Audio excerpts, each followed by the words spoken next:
अरे देशवासियों नमस्कार।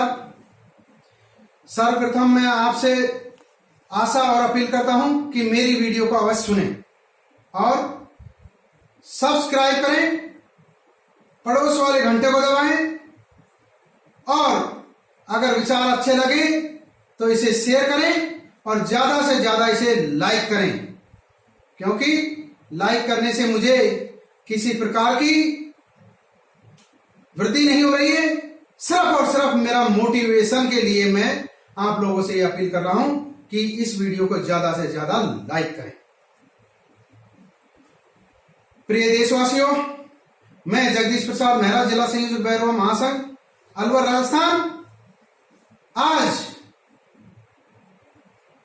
27 मई 2020 को विश्व रत्न डॉक्टर बाबा साहेब भीमराव अंबेडकर जी की धर्मपत्नी माता रमाबाई की 85 पुण्यतिथि पर मैं तहे दिल से हृदय सुमन अर्पित करते हुए श्रद्धांजलि अर्पित करता हूं मेरी माता रानी को। प्यारे देशवासियों, उसकी जीवन शैली के बारे में मैं थोड़ा प्रकाश डालना चाह रहा हूं। महाराष्ट्र प्रदेश दोपोली के निकट वानाड़ा ग्राम में पिता भिक्खू धुत्रे जी व माता श्रीमती रुक्मणी देवी जी की लाडली 7 फरवरी 1898 को जन्मी एक क्रांतिकारी शेरनी सम्मुख त्याग, बलिदान और साहस की प्रेरणा स्रोत वो कोई और नहीं, माता रमाबाई थी। बचपन में ही उनके सिर से उसके माता पिता का साया उठ चुका था, क्योंकि उनके माता पिता उनको बचपन में ही छोड़ करके उनका देहांत हो चुका था। मेरे बंधुओं, उनके परिवार की आर्थिक स्थिति अच्छी नहीं होने के कारण उनका लालन पालन उनके चाचा चाची के यहां हुआ था। माता रमाबाई से बड़ी एक उनकी बहन थी, एक उनका भाई था, यानी कि वो 3 बहन भाई थे। मेरे साथियों, आगे इस प्रकार से कहानी बढ़ती है कि शादी की शुरुआत पिता रामजी राव मोलोजी स्वयं चलकर वनाडा गांव आए और रमा को देखकर प्रभावित हो गए, क्योंकि रमा के अंदर सर्वगुण संपन्न दिखाई दिए। वह एक साहसी, त्याग करने वाली, मेहनती नारी के रूप में पिता रामजी राव मोलोजी को उनके गुण झलके। मेरे बंधुओं, माता रमा को दलित बहुजन समाज की मातोश्री के रूप में भी जाना जाता है। मेरे बंधुओं, पिता रामजी राव मोलोजी को जैसे ही रमा पसंद आती है तो रमा का हाथ अपने सुपुत्र लाडले भीमराव के लिए मांग लेते हैं और उसी टाइम रमा के सिर पे आशीर्वाद का हाथ रखते हुए उसकी शादी फाइनल कर देते हैं। वो रामजी राव का पुत्र कोई और नहीं, मध्य प्रदेश की मऊ छावनी में जन्मे काली पलटन जगह के इलाके में विश्व रत्न डॉक्टर बाबा साहेब भीमराव अंबेडकर के रूप में इस संसार जगत में एक अनमोल रत्न उतरे। मेरे साथियों, बाबा साहब का जैसे ही रिश्ता पक्का हुआ, बाबा साहेब भीमराव अंबेडकर जी का रिश्ता पहले ही एक और हो चुका था। जैसे ही उस ग्राम वासियों को पता चला तो वो लोग उस गांव से एक महापंचायत आयोजन करने के लिए बाबा साहेब के यहां आकर के बहुत बड़ी महापंचायत का आयोजन कर दिया गया और उस पंचायत में पिता श्री रामजी राव मोलोजी को बुलवाया गया और उनसे बोला गया कि आपके पुत्र का रिश्ता हमने पहले ही कर दिया, आप लोगों ने ये रिश्ता वनाडा गांव में क्यों किया। मेरे बंधुओं, पिता रामजी राव मोलोजी अपना आदर्श और सत्कार के साथ में पूरी भरी पंचायत के सामने हाथ जोड़ करके नमन किया और अपनी वाणी से बोला कि हे मेरे समाज के शुभचिंतक बंधुओं, उस अनाथ कन्या का कोई संसार में कोई सहारा नहीं है, इसलिए मैंने उस अनाथ कन्या को अपने बेटे के लिए हाथ मांग लिया। आप लोग तो पूर्ण संपन्न हो, आपकी बेटी का रिश्ता तो इससे भी अच्छा किसी अन्य समाज के घर में हो जाएगा। मेरे बंधुओं, समाज ने पिता रामजी राव मोलोजी को बोला कि आपको एक समाज का दंड झेलना पड़ेगा और वो दंड है सब समाज को चाय पिलानी होगी। पिता रामजी राव ने मुस्कुराते हुए इस दंड को स्वीकार किया और नमन किया। उसने बोला कि मुझे ये बड़े सौभाग्य की बात है कि समाज को इस बहाने एक चाय पिलाने का मौका तो मिला, लेकिन सबसे बड़ी बात तो ये थी कि समाज का दंड तो एक का हो चाहे 100 का हो, दंड तो दंड होता है। लेकिन उस बात का पिता रामजी राव मोलोजी के दिल में किसी प्रकार का मलाल नहीं था। बाबा साहेब भीमराव अंबेडकर का जन्म 14 अप्रैल 1891 में मऊ छावनी में हुआ था। आज उस स्थान को मध्य प्रदेश की सरकार ने बाबा साहेब के जन्म स्थली के रूप में बड़ा स्मारक बना दिया, जो लोग उसे आज दर्शन करने के लिए जाते हैं। मेरे बंधुओं, उस दिन की बात है कि 4 अप्रैल 1906 को माता रमाबाई और भीमराव अंबेडकर जी का दाम्पत्य जीवन यानी कि सामाजिक रीति नीति के अनुसार उनका विवाह संपन्न करा दिया गया।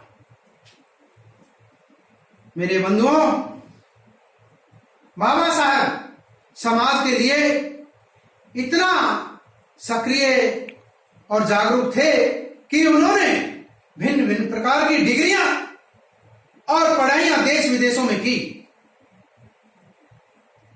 माता रमाबाई को छोड़ करके बाबा साहेब विदेश चले जाते हैं। इनकी शादी के समय रमाबाई की उम्र मात्र 9 वर्ष की थी और बाबा साहेब 15 वर्ष के थे। मेरे बंधुओं, उनकी जीवन लीला इस प्रकार से चलती रही कि उनकी आर्थिक स्थिति बहुत ही दयनीय थी। बाबा साहेब ने स्वयं एक समय भूखा रह करके अपनी शिक्षा ग्रहण की। उसी प्रकार से माता रमाबाई ने बाबा साहेब भीमराव अंबेडकर के लिए मेहनत मजदूरी करके एक समय भूखी रह करके अपने पेट की कटौती करके कौड़ी कौड़ी पूंजी जोड़ करके बाबा साहेब की पढ़ाई में लगा दी और अपना तन मन धन सब कुछ बाबा के लिए समर्पित कर दिया।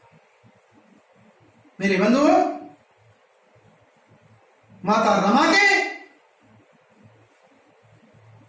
4 बेटे और 1 बेटी को जन्म हुआ। बड़ा बेटा यशवंत राव उससे छोटा रमेश, उससे छोटा गंगाधर और तीसरा चौथा बेटा राजरतन और पांचवी बेटी इंदु थी। मेरे समाज के बंधुओं, इस घटना ने क्या क्या मोड़ दिया है कि आर्थिक स्थिति बहुत ही दयनीय थी और पूरे परिवार के एक एक सदस्य को बीमारी ने अपना शिकार बना लिया और इलाज के अभाव में डॉक्टर भीमराव अंबेडकर जी व माता रमाबाई की एक एक संतान इस दुनिया से सपना कर गई, सपना। राजरतन जब ज्यादा बीमार था तो माता रमाबाई ने बाबा साहेब को लंदन एक संदेश भेजा कि बेटा राजरतन बहुत ज्यादा बीमार है, आपको आना होगा। बाबा साहेब लंदन से चल करके जैसे ही आए और जैसे ही घर में प्रवेश किया उसी टाइम राजरतन इस पावन धरा से अलविदा हो गए। मेरे बंधुओं, अलविदा हो गए।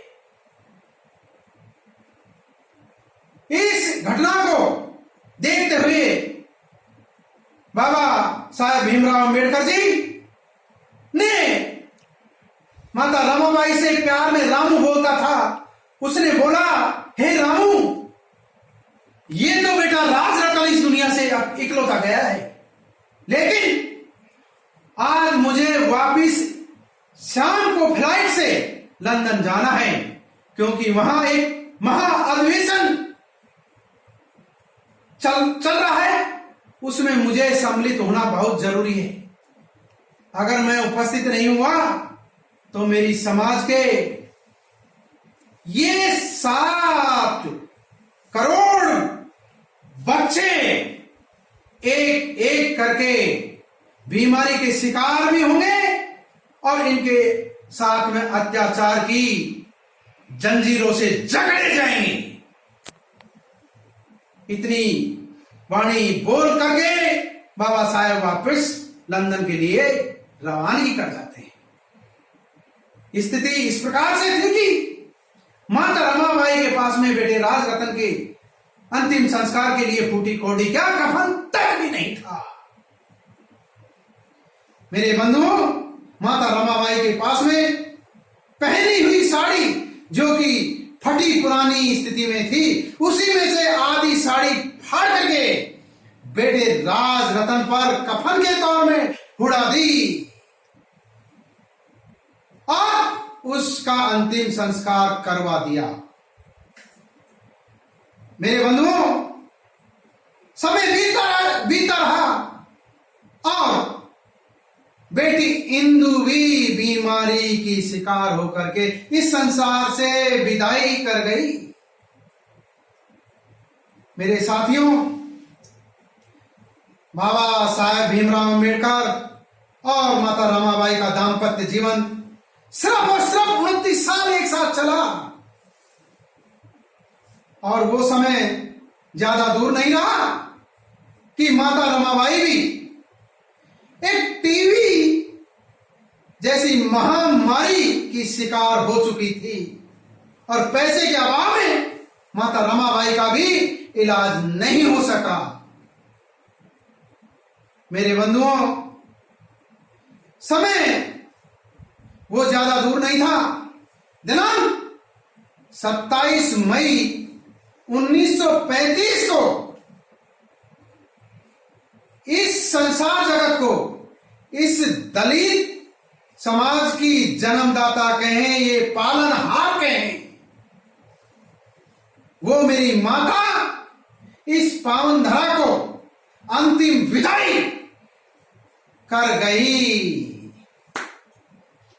मेरे बंधुओं, माता रमाबाई के अंतिम परिनिर्माण संस्कार में, यानी कि अंतिम अंतिम संस्कार हुआ जाता है हमारे यहाँ, उसमें करीबन 20,000 लोग एकत्रित हुए। और ऐसा कोई व्यक्ति नहीं रहा होगा जिसकी आंखों से माता रमा के लिए इतने आंसू बहाए होंगे कि मेरे साथियों पूरा शरीर भी गया होगा। मेरे बंधुओं, मैं ऐसी मातृशक्ति को बार बार नमन करता हूं और आज की जनरेशन को, मेरी जगत जननी माता और बहनों को मैं ये आगाह करता हूं, ये निवेदन करता हूं कि आप लोग को संस्कार लेना है या शिक्षा दीक्षा ग्रहण करनी है तो माता रमाबाई के संस्कारों से सीखें, क्योंकि बच्चे की पहली गुरु इस संसार जगत को दिखाने वाली एक माता होती है। मेरे बंधुओं, अब ज्यादा कुछ नहीं बोल करके मैं पुनः समस्त श्रोतागणों से यह अपील करने जा रहा हूं कि मेरी वीडियो को ज्यादा से ज्यादा शेयर करें, जिससे मेरी समाज में जागरूकता है और इस संसार को अपने जीवन में उतारें। और मैं हाथ जोड़ करके निवेदन कर रहा हूं कि मेरा मनोबल बढ़ाने के लिए इसे लाइक कर दें। मेरे बंधुओं, इतना सब कुछ कहते हुए मैं पुनः मेरी माता रमाबाई को तहे दिल से, मैं ही नहीं मेरे पूरे परिवार, पूरा समुदाय और पूरे क्षेत्र की ओर से श्रद्धा सुमन अर्पित करते हुए उनको बार बार नमन करता हूं, मेरी माता को नमन करता हूं और मेरी वाणी को उनके श्री चरणों में पेश करते हुए विराम देता हूं। मेरी माता, विराम देता हूं। जय